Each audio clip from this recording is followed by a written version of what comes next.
विजय नायर ने के कविता से मुलाकात की थी। ईडी ने कहा है दिल्ली के 9 जोन के ठेके साउथ लॉबी को दिए गए हैं। ये एक बड़ी खबर है। केजरीवाल के इशारे पर डील हुई है। देखिए, केजरीवाल का भी जिक्र हुआ है ईडी की तरफ से। विजय नायर लगातार के कविता के संपर्क में था, ये ईडी ने कोर्टरूम के भीतर कहा है और जैसे जैसे जो जानकारी सामने आ रही वो आप तक पहुंचा रहे हैं। लेकिन विजय नायर और के कविता का नाम प्रमुख तौर पर, और अब देखिए इस पूरे मामले में केजरीवाल का भी जिक्र किया गया है। केजरीवाल के इशारे पर यह डील हुई है। विजय नायर लगातार के कविता के संपर्क में था, ये ईडी ने बड़ी बात कही है कोर्टरूम के भीतर, क्योंकि रिमांड अर्जी पर इस वक्त सुनवाई चल रही है और ऐसे में तमाम जो फैक्ट फिगर्स हैं और जो इन्वेस्टिगेशन के दरमियान ईडी की टीम को साक्ष्य मिले हैं उसको यहां पर आधार बनाया जा रहा है। विजय नायर लगातार के कविता के संपर्क में था, ये ईडी ने कहा है। और उसके बाद ये भी बात कही गई है कि एक बड़े लॉबी को फायदा इसके जरिए पहुंचाया गया। दिल्ली के 9 जोन के ठेके साउथ लॉबी को दिए गए, ये ईडी ने कहा है। केजरीवाल के इशारे पर यह डील हुई है। केजरीवाल का जिक्र भी ईडी ने कहा और इसके अलावा के कविता विजय नायर की बात भी कही गई। इससे पहले कहा गया था कि पूरी साजिश को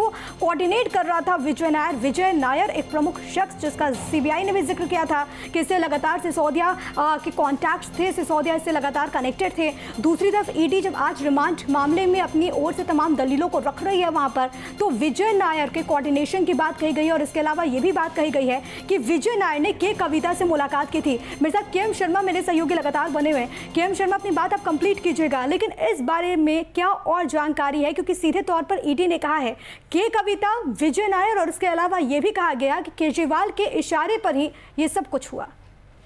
दिल्ली जो एनसीटी है, जो भारत की राजधानी है, वो आर्टिकल 239 AA और AB के तहत चलती है। इसमें विधायी प्रक्रिया है, इसमें जितने कार्य प्रणाली की जितनी भी प्रक्रिया है उसमें ये कहा गया है कि कोई भी फैसला बिना मुख्यमंत्री के एक्सेंट के नहीं लिया जा सकता। तो अगर ये कोई कहता है कि दिल्ली में एक्साइज पॉलिसी लागू कर दी गई और अरविंद केजरीवाल की मंजूरी नहीं थी, नोशन पे ऐसा हो गया, ऐसा नहीं हो सकता है।